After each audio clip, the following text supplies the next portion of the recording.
Cuando son las 9 de la noche con 4 minutos y 23 segundos, como todos los jueves, ya andan por acá mis queridísimos Cristina Rivas y Rodrigo Elizarrarás, ambos politólogos y consultores de Human.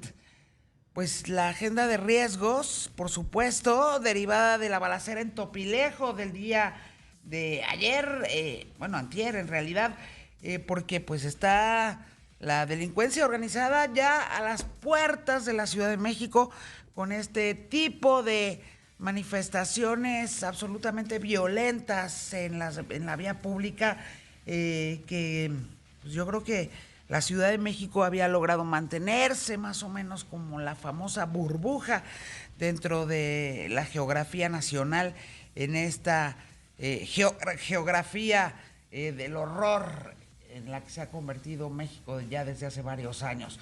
Muy buenas noches a los dos, Cris, Rodrigo. Hola Yuri, ¿qué tal? Muy buenas noches. Pues como bien lo dices, cada que hay estos eventos se nos revienta la burbuja.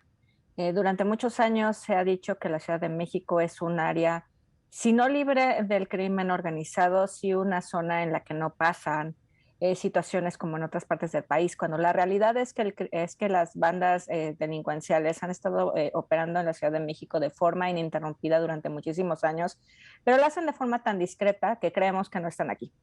Esta zona de Topilejo es una zona que desde hace mucho tiempo se ha identificado como un área de refugio de muchas células, no solamente de narcomenudistas, sino de células más organizadas del secuestro, porque está en una zona muy específica y muy estratégica en el punto de salida de la Ciudad de México, prácticamente ya en territorio de Morelos, muy pegado al corredor del Estado de México, en donde se han suscitado hechos muy violentos durante mucho tiempo.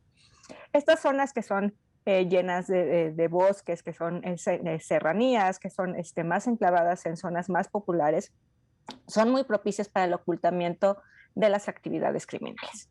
Ciertamente no es que vayamos a ver las grandes balaceras que se encuentran en otras regiones, precisamente porque aquí la capacidad de reacción de la autoridad es mucho más rápida que en otros estados del país. Pero eso no quiere decir que no estén presentes. Y este hecho lo que nos viene a recordar es que estamos ya enclavados en una situación de violencia muy alta. Sería deseable que ya no estuviéramos hablando de este tema en la agenda de riesgos. Sin embargo, desafortunadamente seguimos sin tener una estrategia de seguridad adecuada, aunque tenemos que reconocer que este operativo se llevó a cabo con cierto éxito. Bueno, ahí lo que arrancaría es que es un operativo que, por lo que entendemos, iban tras un secuestro, en donde en el camino se encuentran una banda delictiva, encuentran armas, encuentran droga, se complica el operativo porque se hace una balacera en pleno pueblo de Topilejo, que está a la salida a Cuernavaca. Y yo quiero avanzar aquí una hipótesis que me parece que esta violencia, si bien también está conectada con la Ciudad de México, me parece que también no hay que verla como aislada y está muy relacionada también con la situación de inseguridad y de violencia en Morelos. En concreto, Morelos sí está viviendo hoy, en estos últimos meses, una guerra interna, una guerra entre varias bandas. Hay muchos municipios con tasas de homicidios muy altas, las más altas del país en estos momentos, al menos con los datos de mayo de este año. Morelos es el tercer estado con mayor tasa de homicidios en todo el país, en el mes de mayo, insisto, y por otras hipótesis que han surgido, al parecer está conectado con una serie de hechos también de secuestros y vinculados con talamontes en el municipio aledaño de Huitzilac, que es un municipio cercano de Cuernavaca, pero más en la zona montañosa, en la zona serrana, y que colinda sin duda con la Ciudad de México.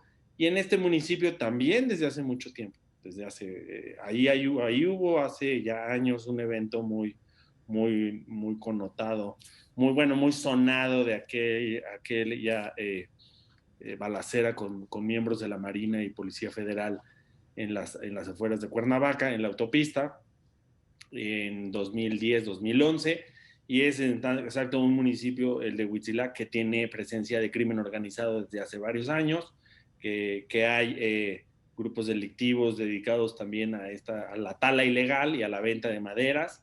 Y con esto quiero apuntar un par de señales. Uno, tenemos una fragmentación muy amplia de cárteles en estos momentos. Tenemos un relajamiento total de la política de seguridad, la cual no es una prioridad. Tenemos, por el otro lado, debilitamiento de las corporaciones de seguridad a niveles estatales y municipales, muy debilitadas, sin recursos, con poco equipamiento. Todo este sexenio no se ha dedicado de ninguna manera a fortalecer a los cuerpos estatales y municipales, y esto yo creo que nos está generando eventos como los que vimos hace un par de días, ¿no? Así es, esta zona es muy propicia para el trasiego de armas y tradicionalmente estamos hablando de que en los últimos 20 años se han concentrado muchas células de secuestro en esta región. Como bien dice Rodrigo, la dinámica de Morelos es bastante particular y esta zona típicamente se encuentran no solamente bandas del crimen organizado, incluso células vinculadas con la subversión que se dedican a estas actividades como una forma de allegarse de recursos económicos a través de la extorsión de dinero de las personas y de las víctimas y de sus familiares. Entonces, es una zona que desafortunadamente todo el mundo sabe que es bastante conflictiva, sin embargo, jamás se le ha prestado la atención ni se le ha dado la suficiente capacidad a los cuerpos de seguridad como para estar vigilando y desarticular todas estas bandas que desafortunadamente se encuentran enquistadas en esta zona. Tampoco podemos olvidar, creo que es el caso de Topilejo nos recuerda lo que nos está diciendo Rodrigo, la importancia de la participación de los gobiernos estatales dentro del combate al crimen. Aquí lo que vimos fue un operativo que comenzó y se comandó en un inicio prácticamente por la Corporación de Ciudad de México, lo cual hay que reconocer la labor del secretario de Seguridad Ciudadana para poder desactivar estas células sin generar más índices de violencia. Realmente cuando lo estuvimos viendo por televisión, porque estuvimos viendo todas las imágenes durante más de hora y media, vimos el operativo en vivo y a todo color. Una de las cosas que se notaron fue eso, desafortunadamente 2 personas lesionadas, pero pudo haber sido mucho peor. Lo primero que vino a mi mente fue el recuerdo de Tláhuac, justamente, en donde la propia ciudadanía, por el hecho de que se estaba dando en una zona donde había mucha aceptación del crimen por la parte de la ciudadanía, protege a los criminales y llegan a un evento tan desastroso como la quema de los investigadores que se encontraban en esta zona. Pero lo malo es que todos esta clase de operativos que parecen muy bien planeados, que se llevan a cabo con labores de inteligencia, siguen siendo reactivos. El gran problema en el tema de seguridad pública de nuestro país es que seguimos atendiendo cuando tenemos una crisis de violencia y no lo hacemos en anticipación. Seguimos sin tener actividades tendientes a disuadir el crimen. Aquí en esta zona que todos conocemos que está muy llena de delitos, no estamos haciendo ninguna clase de labor para evitar que estas células se confluyan en esta zona y generen mayor violencia. Entonces sí tenemos que involucrar no solamente la autoridad estatal, sino también tenemos que empezar a evitar que estas células se sigan multiplicando y que sigan cometiendo delitos.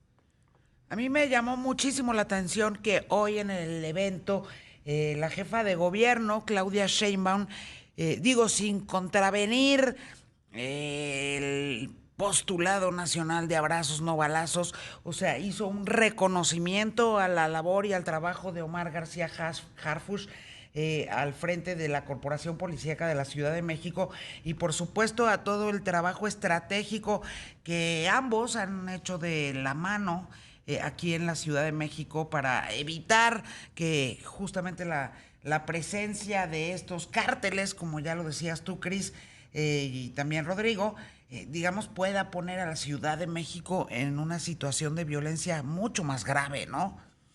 O sea, y sin decir abiertamente, nosotros no estamos en la lógica de abrazos no balazos, pero pues lo está poniendo sobre la mesa. La Ciudad de México no está mucho más desbordada de violencia justamente por el trabajo quirúrgico de la policía comandada por Omar García Harfuch, ¿no? Creo que ahí sí hay un acierto totalmente, yo diría. El secretario Harfuch sufrió un atentado hace 2 años, ¿no? 2 años, sí, estaba pensando qué año fue. Sufrió un atentado pues, casi con consecuencias mortales, muy grave. Ha habido varios operativos en la Ciudad de México quirúrgicos bien organizados, bien con inteligencia y certeros, eficaces. Me parece que a lo mejor también era parte de desarticular estas bandas delictivas que empiezan a crecer y van tomando cada vez más zonas de la ciudad. Hay constantemente las notas de pues, muchas zonas del centro están, pero también en la periferia de la ciudad, también en... Bueno, y además eran los chapitos, ¿no? O sea, Exacto. mientras en algún momento a Ovidio se le deja ir, en esta ocasión en Topilejo, no, pues los Un grupo. representantes del cártel de Sinaloa, pues se les detiene y pues se les va a llevar un proceso.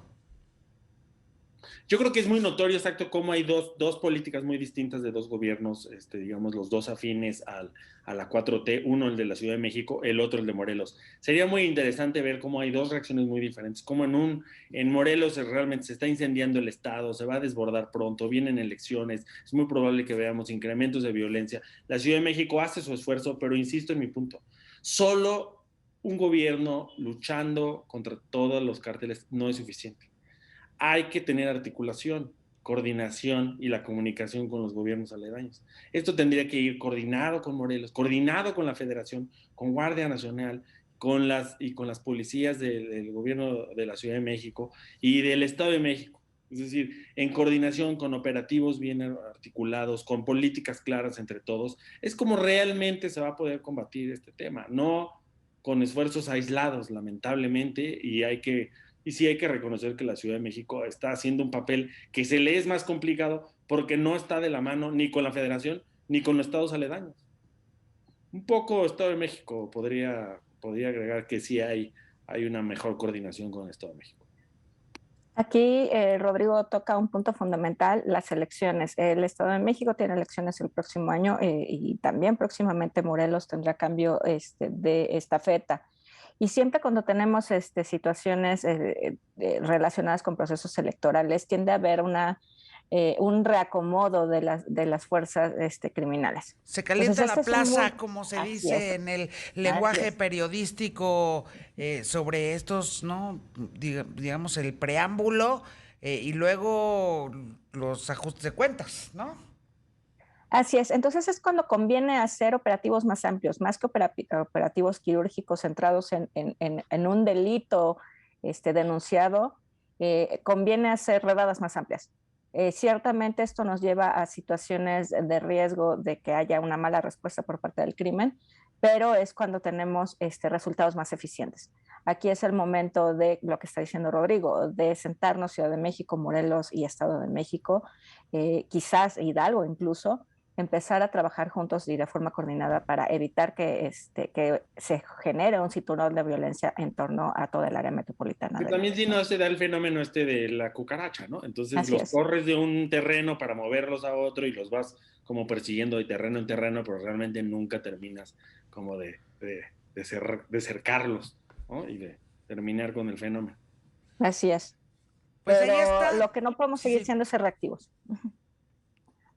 Correcto, pues porque reactivos, la verdad es que hemos visto que ha sido una de las estrategias quizá más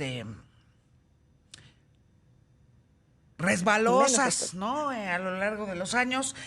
Yo les agradezco muchísimo, Rodrigo Elizarrarás, Cristina Rivas, como todos los jueves, que vengan con nosotros a platicar sobre las agendas de riesgo que enfrenta nuestro país. Los espero aquí la próxima semana. Mientras tanto, les mando un beso enorme.